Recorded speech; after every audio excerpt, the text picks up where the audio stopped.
It started at 2:47 a.m., in the dead of night, under the flickering fluorescent light of a desolate gas station. You know, the type, rundown, one flickering bulb with an old Coca-Cola machine that hasn't worked since the early 90s. I was behind the counter, stuck on the graveyard shift, scrolling through my phone when I heard the ding from the front door. Now, at that hour, you don't expect much. Drunks looking for smokes, truckers grabbing coffee, or the occasional weirdo who asks if we sell batteries for cameras at a gas station. But this was different. The man who walked in wasn't drunk or sleepy. He was off, thin, with greasy black hair sticking to his forehead. His face pale like he'd been dipped in milk. His clothes were stained, but it wasn't oil or grease, it was darker, wetter. He kept his head down as he shuffled to the back of the store. I should have ignored him, kept my head down like I always do, but something about him made me freeze. My gut told me to stay on alert, and my gut has never been wrong. Then he started laughing, low at first like a wheeze, but it grew louder, echoing through the aisles of chips and candy bars. It wasn't the kind of laugh you hear from someone who's having a good time. It was guttural, raw, like something broken trying to sound human. "Hey," I called out, trying to mask my unease with authority. "You need help finding something?" No response. The laughter stopped as suddenly as it began, and the silence that followed was worse. I peeked over the counter and saw him standing at the freezer section, staring at his reflection in the glass. But it wasn't right. His reflection wasn't mimicking him. He stood motionless, but in the reflection, his head was tilting back and forth like it was trying to shake loose. My heart dropped to my stomach. "Sir?" I called out again, louder this time. He turned to face me, but his reflection didn't. I swear to God, the air in the store got heavier, like it was pressing down on my chest. He started walking toward me, slow and deliberate, dragging his feet on the tile floor. I wanted to move, to run, but my legs wouldn't listen. When he reached the counter, he didn't say a word, just stared at me with hollow eyes that felt like they were looking through me, not at me, and then he smiled. "Do you believe in ghosts?" he whispered. Before I could respond, the lights went out. Complete darkness, except for the dim red glow of the emergency exit sign. When the lights flickered back on a second later, he was gone. But the front door hadn't opened, and the only sound in the room was the buzzing of the lights overhead. I checked the cameras immediately. Nothing. No footage of him entering or leaving. But that wasn't the worst part. The last thing the cameras showed before they cut to static was me behind the counter, talking to no one. And then, in the far corner of the screen, just for a moment, the freezer door opened by itself. Whatever came in that night wasn't human. And it didn't leave. Not entirely. After that night, I started noticing changes. It wasn't immediate, but subtle, like shadows shifting when they shouldn't, or the air getting colder in certain corners of the gas station. The worst part? The freezer aisle. I'd find the doors open in the mornings, even though I locked them every night before clocking out. Packages of frozen food would be rearranged, some completely ripped open like something had clawed through them. And the smell, God, that smell. Like something had crawled inside the freezers to die and left its rot behind. The manager blamed me for being careless, of course. "You're probably just tired," she said, slapping a checklist on the counter. "Double-check your locks, maybe drink less coffee." But I wasn't tired, and I definitely wasn't imagining it. One night, a few shifts later, the power flickered again, just like before. I was in the middle of restocking the cigarette rack when the hum of the overhead lights wavered, plunging the station into semi-darkness. "Not again," I muttered, grabbing the flashlight we kept under the counter. I made my way around the aisles, shining the beam into the corners. It wasn't just the lights, it was quiet. Too quiet. The kind of quiet that makes your ears strain for any sound, even the buzz of the broken Coke machine. Then I heard it, a faint tapping like fingernails against glass. I followed the sound, flashlight trembling in my grip. It led me, of course, to the freezer aisle. The door to one of the units was ajar, the faint blue light spilling onto the tiled floor. "Hello!" My voice wavered, barely above a whisper. The tapping stopped. I stepped closer, the beam of the flashlight shaking as I pointed it inside. Rows of frosted shelves lined with ice cream cartons and frozen dinners. Nothing unusual until I saw it. The reflection in the glass. It wasn't mine. It was his. Same greasy hair, same pale skin, same hollow eyes staring back at me, though I was standing several feet away. The reflection's mouth twisted into that same smile I'd seen before, and then it moved. It raised a hand and tapped the glass from the inside. I stumbled back, nearly dropping the flashlight, but when I blinked, the reflection was gone. The freezer door swung open wider, a blast of freezing air rushing past me like it was alive. That's when I heard the laugh again, faint and guttural, echoing from the back storage room. I don't know what possessed me to go back there. Maybe curiosity, maybe stupidity. Either way, I pushed through the double doors into the storage area, the flashlight barely illuminating the cluttered shelves. "Who's there?" I called out. The laugh stopped, replaced by a low whisper that seemed to come from everywhere at once. "You shouldn't be here," it hissed. I froze, every hair on my body standing on end. Then, out of the corner of my eye, I saw movement. A figure darted between the shelves, too fast to make out clearly, but unmistakably human-shaped. "Stay back!" I shouted, brandishing the flashlight like a weapon. The shelves began to rattle, boxes falling to the floor. The air grew colder, frost forming on the metal surfaces around me. Then, out of the darkness, a hand shot out and grabbed my arm. It was icy, skeletal, the grip impossibly strong. I screamed, pulling back with all my strength, and the hand released me. When I swung the flashlight toward where the figure had been, there was nothing. Just the empty aisle, the frost already melting into puddles on the floor. But the whisper came again, louder this time. "You're not alone." I bolted back to the front of the store, locking the storage room doors behind me. The rest of the night passed in a haze of adrenaline and dread, every creak of the building making me jump. By the time the sun came up and my shift ended, I couldn't get out of there fast enough. But as I stepped outside, I noticed something. The reflection in the glass door of the gas station. It wasn't just mine. He was there, standing behind me, smiling. I didn't look back. I didn't go back to the gas station for a few days after that. I called in sick, said I'd caught some stomach bug, and spent those nights locked in my apartment, every light on, a kitchen knife tucked under my pillow. But the thing about jobs like mine is, no one's lining up to take your place. After 3 days, the manager called me and gave me the ultimatum. Either show up for my shift or don't bother coming back at all. So there I was, back behind the counter, pretending to read a magazine but really keeping one eye on the freezer aisle and the other on the clock. Midnight crawled by, then 1, then 2. The hours felt like years, but nothing happened. No flickering lights, no eerie whispers. I started to convince myself I'd imagined the whole thing. Maybe the lack of sleep and boredom had gotten to me. Maybe I just needed to grow up and stop watching scary movies before work. And then, around 3:15, a truck pulled into the lot. It was old, beat up, the kind you'd see in movies about backwoods towns. The headlights cut through the dark, illuminating the glass doors for a moment before shutting off. The driver stepped out, and immediately, something was wrong. He or it was tall, unnaturally so. His shoulders were broad, his posture rigid. He wore a baseball cap pulled low over his face, and his clothes were too clean, too new. It was like someone had dressed up a mannequin in fresh work clothes and sent it in. I couldn't see his face, not really, but I could feel his eyes on me as he walked through the doors. "Evenin'," he drawled, voice gravelly but hollow, like he wasn't used to speaking. I swallowed hard and nodded. "Evening. Need anything?" He didn't answer, just stood there staring. Then he turned and walked slowly to the freezer aisle. My stomach twisted into knots. I tried to focus on the magazine in front of me, but my hands were shaking too much to hold it steady. The man stopped in front of the freezer where I'd seen the reflection. He opened the door, reached in, and pulled out a single pint of ice cream. Then he turned, still clutching the pint, and walked to the counter. "That all?" I asked, trying to sound casual, but my voice cracked halfway through. He didn't respond, just placed the ice cream on the counter and slid a crumpled $20 bill toward me. As I rang him up, my eyes flicked to the security monitor above the counter.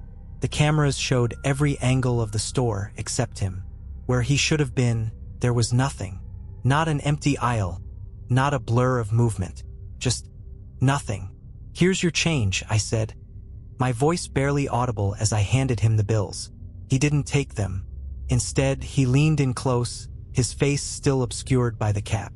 "They're coming," he whispered, the words laced with something that felt like static electricity. Before I could ask what he meant, he turned and walked out of the store, leaving the ice cream behind. I watched him climb into the truck and drive off, the taillights disappearing into the darkness.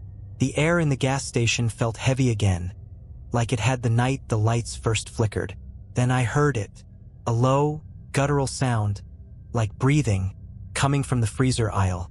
I grabbed the flashlight, my hand trembling, and made my way toward the sound. The freezer door was open, frost spilling out onto the floor. The ice cream he'd taken was gone, but in its place was something else. A small, folded piece of paper, damp from the cold. I picked it up with shaking hands and unfolded it. One word was scrawled on it in jagged, uneven letters. Run. The lights went out, and this time they didn't come back on. The darkness was absolute. No flickers, no emergency lights, nothing but the oppressive black pressing down on me. My flashlight barely worked, the beam weak and sputtering like it was on its last legs. Somewhere in the dark, something moved. It wasn't footsteps exactly, more like a shuffling, a dragging sound, as if something heavy was being pulled across the floor. I wanted to run, to scream, but my legs felt bolted to the ground. My breath came in shallow gasps, loud enough that whatever was out there could probably hear me. Then that laugh, low, guttural, and coming from everywhere at once.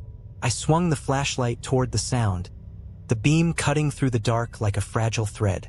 It landed on the freezer aisle, and that's when I saw them. Not just one, but several.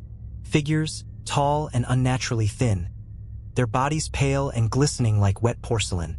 They stood in the open freezer doors, motionless, their faces obscured by the foggy glass. But their eyes, oh God, their eyes, pierced through the frost, glowing faintly, like embers in a dying fire. They didn't move, not at first. They just watched me, heads tilted at odd angles, as if trying to understand what I was. I backed away, the flashlight trembling in my grip. The dragging sound grew louder, closer, as if it were circling me. Then one of them stepped forward, out of the freezer, into the aisle. Its movements were jerky, like a puppet on frayed strings. It raised an arm, long and bony, and pointed at me. Leave, it whispered, its voice layered, like multiple people speaking at once. I didn't need to be told twice. I bolted for the front door, my shoes squeaking on the tile as I ran. The figures didn't chase me, but I could feel their eyes on my back, burning holes into me as I fumbled with the lock on the glass door. The key wouldn't turn. Behind me, the dragging sound was back, louder now, accompanied by that awful laugh. Come back, the layered voices called out, mockingly. Stay with us. Finally, the lock gave way. I yanked the door open and stumbled outside, the cold night air hitting me like a slap. But I didn't stop. I ran to my car, parked under the single, flickering light in the lot. The bulb buzzed erratically as I threw myself into the driver's seat and slammed the door shut. Fumbling with the keys, I glanced back at the gas station. They were at the windows now, pressed against the glass, their faces pale and distorted, their glowing eyes locked onto me. The car roared to life, and I floored it, tires screeching as I tore out of the lot. In the rearview mirror, the gas station shrank into the distance. But even as it disappeared from view, I couldn't shake the feeling that I wasn't alone. The air in the car felt colder, and the faint sound of that laugh lingered in the back of my mind. When I finally got home, I locked every door and window, shoved furniture in front of them for good measure, and sat in the middle of the living room with every light on. I didn't sleep that night, but as dawn broke, I realized something chilling. The crumpled piece of paper from the freezer, it was in my pocket. I unfolded it again, and beneath the word run was something new, written in the same jagged handwriting. You can't escape. And from the hallway, where no one should have been, I heard the faint sound of tapping on the walls. The tapping in the hallway didn't stop. It wasn't frantic or hurried. It was slow, deliberate, like a metronome counting down to something. I sat frozen on my couch, the crumpled note still clutched in my hand. Who's there? I finally called out, my voice barely more than a whisper. No answer. The tapping continued, steady and unrelenting. I forced myself to stand, though my legs felt like jelly beneath me. Armed with nothing but the flashlight from the gas station, I'd grabbed it in my panic. I crept toward the hallway. As I moved, the tapping changed. It wasn't coming from one spot anymore. It shifted first to the left, then the right, then above me like it was playing some twisted game of hide and seek. When I reached the hallway, I aimed the flashlight down its length. Empty. The tapping stopped. For a moment, there was only silence, thick and suffocating. Then, out of the corner of my eye, I saw movement. A shadow darting across the wall impossibly fast. I whipped the flashlight toward it, but there was nothing there. A laugh echoed through the hallway, faint but unmistakable. It was inside my house. I stumbled back, gripping the flashlight like it could somehow save me. That's when I noticed something written on the wall at the end of the hallway. In black, dripping letters, "You brought US here." The flashlight flickered, and for a moment, the hallway was plunged into darkness. When the beam steadied again, the writing was gone. That's when I realized I wasn't alone. From behind me came the faintest sound of breathing, shallow and raspy, like someone or something was standing right there. I spun around, but the flashlight's beam revealed only the empty living room. "Leave me alone," I shouted, my voice cracking. The laugh came again, louder this time, reverberating through the house. Then the lights went out completely. Panic surged through me as I fumbled my way back to the living room. I had to get out, had to leave, even if it meant running into the street in my pajamas. But as I reached the front door, it wouldn't budge. The lock twisted and turned under my hands, but the door refused to open. From behind me, in the pitch-black darkness, came a whisper. "You invited us in." I whipped around, but the room was still empty, or so it seemed. Suddenly, the flashlight slipped from my grasp, clattering to the floor and spinning wildly. The beam illuminated the walls, the ceiling, the corners of the room, and that's when I saw them. Figures pale and tall, their glowing eyes fixed on me.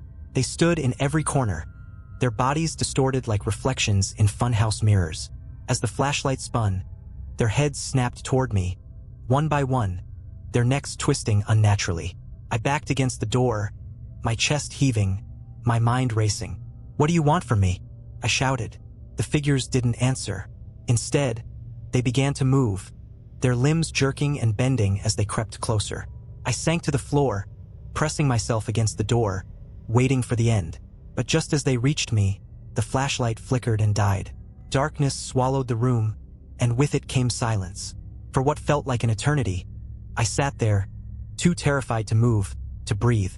When the first rays of sunlight broke through the windows, I opened my eyes. The figures were gone. The note was gone. Everything looked normal, as if nothing had happened.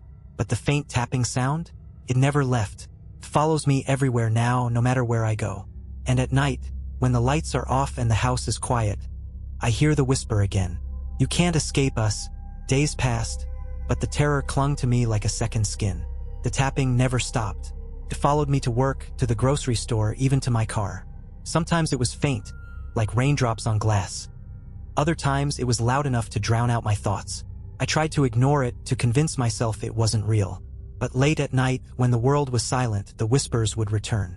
They were getting bolder. "You shouldn't have looked," they said one night, the words slithering into my ears like ice water. "Now you see us everywhere." It wasn't just the voices. Shadows that didn't belong began appearing in my peripheral vision. Dark, lanky figures that darted out of sight the moment I turned my head. I stopped sleeping. I stopped eating. My friends stopped calling. I was unraveling, and I knew it. One evening, desperate for answers, I made the stupidest decision of my life. I went back to the gas station.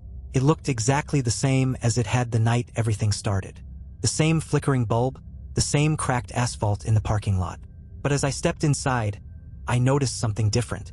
The air felt charged like the static before a storm. And it was empty. No cashier. No hum of refrigerators. Just rows of aisles and an eerie silence. I almost turned around and left, but something compelled me to stay. It was like an invisible hand was guiding me toward the freezer aisle. The freezer door was open, frost spilling onto the floor, and on the fogged-up glass, words were scrawled in long, jagged letters. "Come closer." I should have run. I should have screamed, but I didn't. Instead, I stepped forward, heart pounding, my breath fogging up the cold air. Inside the freezer, there was something new. A stack of VHS tapes, each one labeled with a date. The first tape was marked with the date of my first shift at the gas station. With trembling hands, I picked it up and carried it to the counter, where an ancient TV and VCR sat collecting dust. The tape slid in with a mechanical click, and the screen lit up with grainy black and white footage. It showed me, standing behind the counter, scrolling through my phone. Nothing unusual. But then the screen flickered, and the timestamp jumped forward. The lights were flickering, just like they had that first night, and the door dinged as the pale man walked in. I watched as he shuffled to the freezer, his reflection once again moving out of sync. But then the tape showed something I hadn't seen before. As I was busy watching him, another figure emerged from the shadows behind me. It was tall and pale, its face distorted, its glowing eyes fixed on the back of my head. It leaned in close, so close I could almost feel its breath on my neck. And then it whispered something, though the audio was too faint to hear. The tape ended abruptly, the screen going black. I ejected the tape and grabbed another, this one marked with last night's date. I didn't want to watch it, but I couldn't stop myself. The footage showed my apartment, even though I didn't have cameras. It was from the perspective of the hallway, staring into my bedroom where I lay sleeping. And standing over my bed were them, the tall, distorted figures, their glowing eyes locked on my sleeping form. One of them reached out, its bony fingers brushing my cheek. Then the screen cut to black, and a new message appeared, written in stark white letters. "You let us in." The TV shut off with a loud pop, and the lights in the gas station flickered violently. I turned to run, but the freezer aisle was no longer empty. They were there, dozens of them, their heads tilted, their glowing eyes burning into me. "You can't leave," they said in unison, their voices a chorus of whispers. "You're one of us now." I stumbled backward, tripping over a display rack. When I looked up, they were gone, but the whispers remained. And as I drove home that night, the tapping sound came from inside my car. On the rearview mirror, fogging up the glass, was another message. "Welcome home." I didn't go home that night. Couldn't. The thought of stepping back into that apartment, knowing they'd been there, standing over my bed, touching my face, it was too much. Instead, I drove aimlessly through the empty streets, the tapping sound growing louder and more erratic, as if the very air inside the car was alive. Eventually, I found myself at a cheap motel on the outskirts of town. The kind of place with flickering neon signs and rooms that smelled like mildew and regret. It didn't matter. I just needed somewhere to think. The clerk barely looked at me as I checked in, handing me a key attached to a heavy brass tag. Room 217. I locked the door behind me and shoved a chair under the handle for good measure. The room was small and stale, with peeling wallpaper and a single dim lamp. But it was quiet, and for the first time in days, I felt like I could breathe. I sat on the edge of the bed, staring at the crumpled piece of paper I'd brought from the gas station. The one with the word "run" scrawled on it. I should have thrown it away, but I couldn't. Something about it felt important.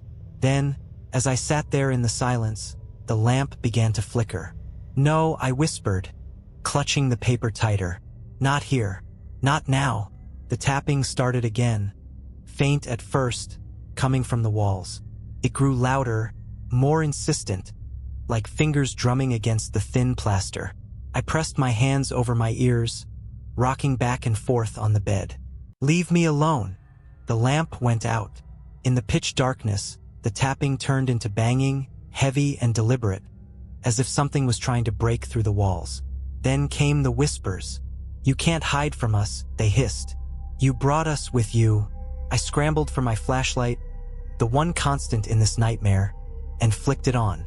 The beam swept across the room, illuminating the cracked walls and faded carpet. And them, they were everywhere. Pale, twisted figures, their glowing eyes staring at me from the corners of the room, from the ceiling, even from the mirror on the wall. "You let us in," they said, their voices a chorus of overlapping whispers. "You belong to us now."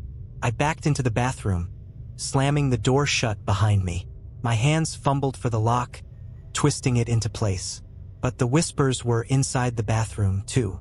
The mirror over the sink began to fog, words scrawling across it in jagged, dripping letters. "We see you." I turned the flashlight toward the mirror, and for a split second, I saw my own reflection. But it wasn't me. It was them, staring back with those glowing eyes and twisted smiles. The banging grew louder, shaking the door, the walls, the very air around me. I screamed, sinking to the floor, clutching the flashlight like a lifeline. And then, as suddenly as it started, the noise stopped. Silence. I stayed there for what felt like hours, too afraid to move. When I finally opened the bathroom door, the motel room was empty. The lamp was back on, the walls unmarked. But on the bed, where I'd been sitting, was a new piece of paper. It was blank, except for a single word written in bold, black letters. Soon. And as I stood there, staring at the paper, I heard the faintest sound of tapping this time, coming from inside me. The tapping inside me was subtle at first, like a faint drumbeat beneath my skin. I clutched my chest, half expecting to feel something crawling there, burrowing deeper. But there was nothing, just the maddening rhythm that wouldn't stop. I drove back to the gas station. I didn't want to, I needed to. Whatever this was, whatever they were, it all started there, and I had to find a way to end it. The parking lot was empty when I arrived, the flickering light casting shadows that seemed to stretch and shift unnaturally. The front door was locked, but as I pressed my hand against the glass, it swung open on its own. I stepped inside, the familiar hum of the refrigerators oddly absent. Felt dead. The aisles were empty, the shelves barren. The air was heavy, oppressive, like the building itself was holding its breath. The freezer aisle was dark, the doors covered in a thick layer of frost. At the far end, where the last door had always stood ajar, a faint glow pulsed. I didn't want to go closer, but the tapping inside me grew more insistent, like it was drawing me forward. As I approached the freezer, the glow intensified. The door swung open slowly, revealing something that stopped me cold. It wasn't food or frost this time. It was a tunnel, a narrow, pulsating tunnel that seemed to stretch infinitely into darkness. The walls were slick and alive, veins of light pulsing in time with the tapping inside me. The whispers returned, louder now, filling my head with overlapping voices. Come to us. Join us. You can't run anymore. I felt myself step forward, my body moving against my will. The tunnel seemed to draw me in, its pull irresistible. No! I screamed, digging my heels into the floor. The tapping inside me turned into pounding, like my heart was about to explode. My vision blurred, the room spinning around me.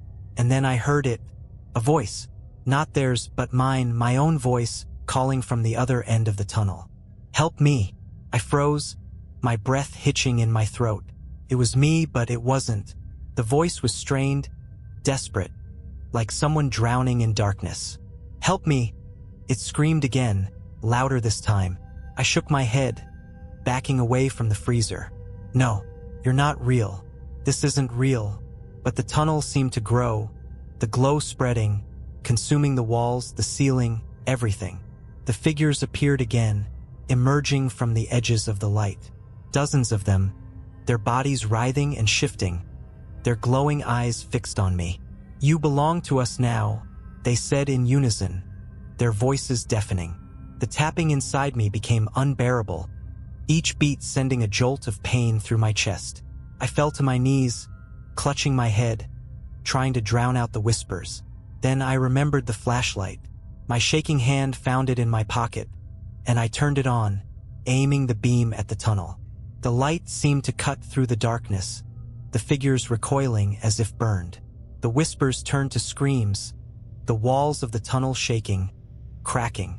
I didn't wait to see what would happen next. I ran, through the aisles, past the counter, out into the parking lot.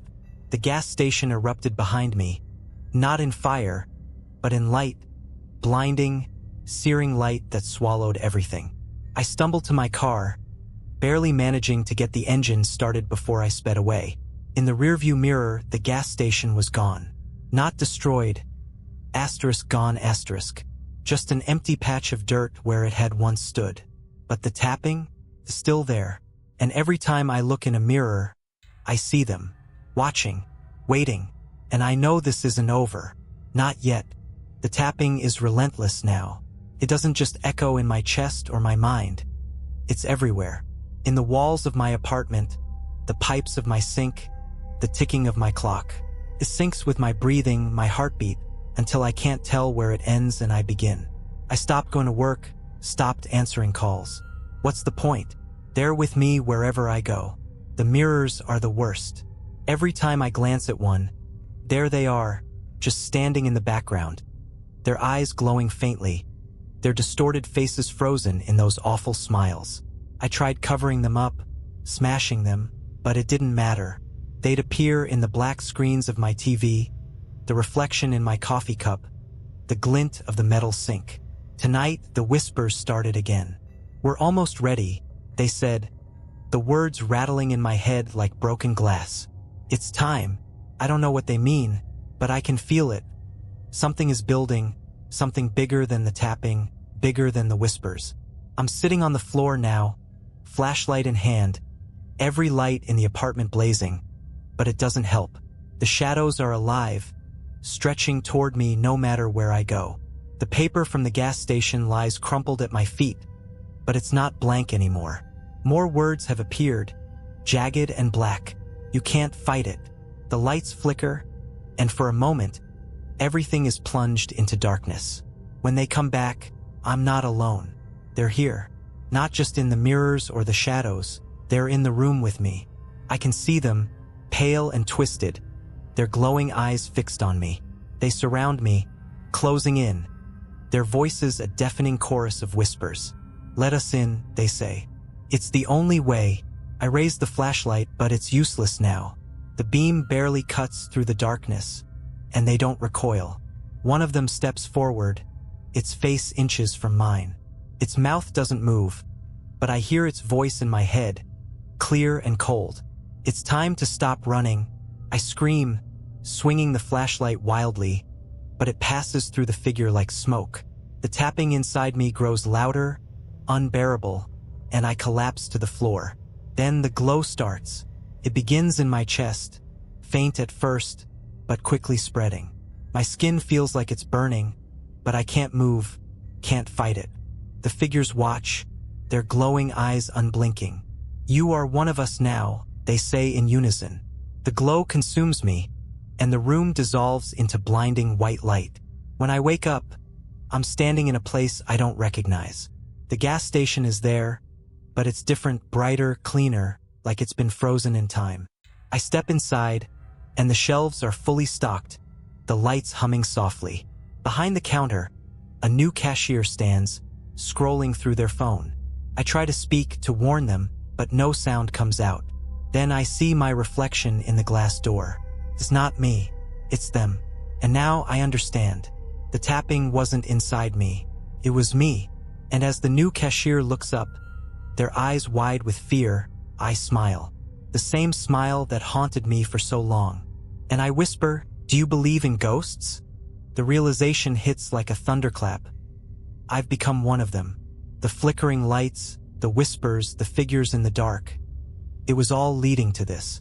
I am no longer the haunted but the haunter, bound to this place, this endless loop of dread. The new cashier stares at me, their face pale, their hands trembling as they clutch a flashlight, the same flashlight I once held. They don't run. Not yet. I remember that feeling, the disbelief, the paralysis, how it lures you in, makes you second-guess what's real. I step closer, slow and deliberate, letting the eerie rhythm of the tapping echo in the quiet. It's not just in me anymore. It reverberates through the very walls of the gas station, a heartbeat of fear. "Do you believe in ghosts?" I whisper again, my voice layered with the same static distortion I once heard. The cashier stumbles backward, knocking over a display of chips. The fluorescent lights flicker, the shadows around the aisles shifting and stretching unnaturally. I can see it now, the loop unfolding just as it had for me. They'll deny it, fight it, run from it, but it's useless. The gas station won't let them go. It didn't let me go. The tapping grows louder, the whispers filling the air. "We are here. We are waiting." I feel a pull, something deep and instinctual. It's like a script burned into my existence, compelling me to move, to act. The freezer aisle. I glide toward it, my movements no longer my own. The door swings open with a soft hiss, and there it is. The tunnel pulsing and alive, veins of light writhing like serpents. The cashier hesitates, flashlight trembling in their grip. What is that? They stammer, their voice barely audible over the cacophony of whispers. I don't answer. I don't need to. The tunnel calls to them just as it called to me. They step forward, drawn by an invisible force. No! I want to shout. Don't do it. Run while you can. But the words never come. Instead, I watch as they're pulled closer, their flashlight dropping to the floor, the beam spinning wildly. The freezer doors begin to frost over, the glass cracking under the pressure of the cold. Then they're gone, swallowed by the tunnel. And just like that, the whispers stop. The gas station falls silent, the air heavy with anticipation. I turn, looking at the empty aisles, the flickering lights, the smudged glass of the door. It all feels so familiar, like the shadow of a memory I can't quite grasp. Then I see them, in the reflection of the glass, standing behind me. Not just one, but many. The others. The ones who came before me. Their glowing eyes meet mine, and for the first time, I understand what they were trying to tell me all along. This isn't just a gas station. It's a trap. A place where the lost and the broken are drawn, consumed, and remade. And now I'm part of it. The tapping starts again. Faint at first, but growing louder, stronger, as if the station itself is alive. A car pulls into the lot, its headlights cutting through the night. The door chimes. A new face enters, wide-eyed and curious. I feel the smile stretch across my face, the script playing out once more. Welcome, I say, my voice laced with static, and the loop begins again. The new visitor is young, barely more than a kid, with a backpack slung over one shoulder and earbuds dangling around his neck. He steps inside, squinting under the flickering light. His footsteps echo in the stillness, the sound bouncing off the cracked tiles and empty shelves. Hello, he calls out, his voice uncertain, as though he's already sensing something is wrong. I watch him from the shadows, the urge to step forward nearly overwhelming. It's like a script has been programmed into my very existence. Words I don't want to say, movements I don't want to make. Do you need help? I ask, my voice carrying that distorted, otherworldly tone. He turns, startled, his eyes locking onto me. For a moment, he looks relieved to see another person. But that relief fades as he takes in my pale face, my glowing eyes, my too perfect smile. I think I'm lost, he says, backing toward the door. The door won't open. It never does. His hands fumble with the handle, pulling and pushing, panic setting in. The whispers begin, faint and insidious, curling around the room like smoke. Stay with us. He freezes, his head whipping around, trying to pinpoint the source of the voices. What the hell is this? He yells, his voice cracking. I want to warn him, to tell him to fight, but it's no use. The gas station has him now, just as it had me. The tapping begins. Soft at first, like raindrops against glass. Then louder, more insistent, coming from every direction. He clutches his head, his breathing ragged. What's happening? The lights flicker violently, plunging the room into darkness for a heartbeat before flaring back to life. When they do, the freezer aisle is glowing, the frost-covered doors swinging open as if inviting him in. Don't go, I try to say, but my mouth doesn't move. The whispers grow louder, overlapping, forming words that wrap around him like chains. Come closer. See what waits for you. He stumbles toward the aisle, drawn like a moth to a flame. The glow from the tunnel is brighter than ever, pulsating like a heartbeat, the veins of light writhing in anticipation. He stops in front of it, peering into its depths. What is this? The whispers answer for me. Home. He reaches out, his fingers trembling as they hover over the edge of the tunnel. No! I want to scream, but I can't. I'm trapped, forced to watch as the loop tightens around him. He steps inside. The glow consumes him, and for a moment, the gas station is silent. Then the light fades and he's gone. But something is different this time. The whispers don't stop. The tapping doesn't fade. The freezer aisle begins to frost over again, the glass cracking, splintering. And then, from deep within the tunnel, a new sound emerges. A growl, low and guttural, like the rumble of a distant storm. The glow returns, but it's not inviting this time. It's dark and twisted, the veins of light now pulsing black. The tunnel begins to expand, the walls of the freezer aisle crumbling away as the darkness spreads.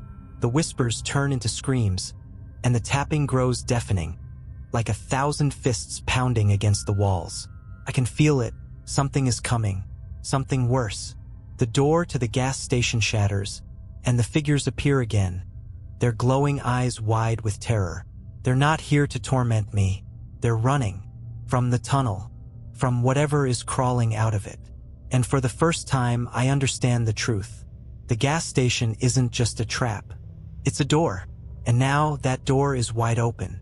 The darkness pouring from the tunnel wasn't just a presence. It was alive. It slithered and writhed, consuming the freezer aisle, the shelves, the walls, spreading like ink through water. The whispers had become screams, desperate and primal, as if the gas station itself was begging for mercy. And then it emerged. A shape began to take form, vast and incomprehensible. Its body was a writhing mass of limbs and eyes, each one moving independently, scanning, searching. Its mouth, if you could call it that, was a gaping void, rows of jagged teeth spiraling endlessly into nothingness. I wanted to run, to hide, but my legs refused to move. The figures, the ones who had haunted me for so long, were no longer in control. They scattered, their glowing eyes filled with terror as they fled toward the shattered door. But it was too late. The creature reached out, its limbs impossibly long, snatching them one by one. Their screams echoed through the gas station as they were dragged back into the tunnel, into the darkness. I should have felt relief seeing them destroyed, but instead, I felt something worse. Despair.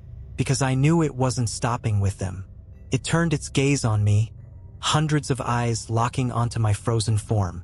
"You opened the door," it growled, its voice a cacophony of thunder and agony. "Now you must pay the price." The tapping inside me stopped. The whispers went silent. And for the first time since this nightmare began, I felt completely alone. The creature moved toward me, each step shaking the ground beneath my feet. "Wait!" I shouted, finally finding my voice. "I didn't know. I didn't mean to. Intent does not matter," it snarled. "The door is open, and your world is mine now." I stumbled back, my flashlight falling from my hand. The beam spun wildly across the room, illuminating the destruction, the chaos. And then I saw it, the stack of VHS tapes still sitting on the counter. The first tape, the one that showed me standing at the gas station counter, oblivious to the figure behind me. That was where it began. Somehow I knew what I had to do. I grabbed the tape, my hands shaking, and hurled it into the tunnel. The creature stopped, its eyes narrowing. "What are you doing?"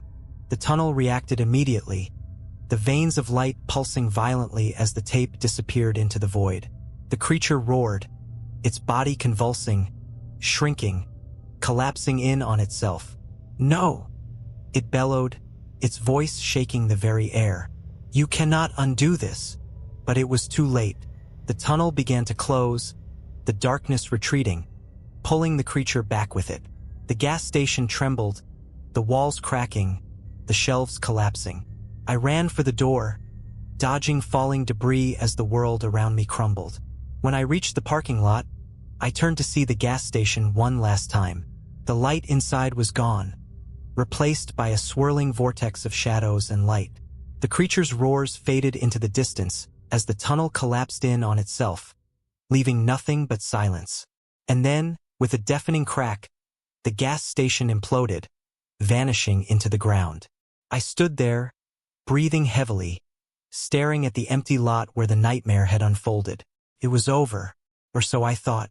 As I turned to leave, I caught my reflection in the window of my car. For a moment, it was just me. But then, in the corner of the glass, a faint glow appeared, two eyes watching. And in the distance, barely audible over the sound of the wind, came a single, familiar tap. The door might be closed, but something always finds a way back.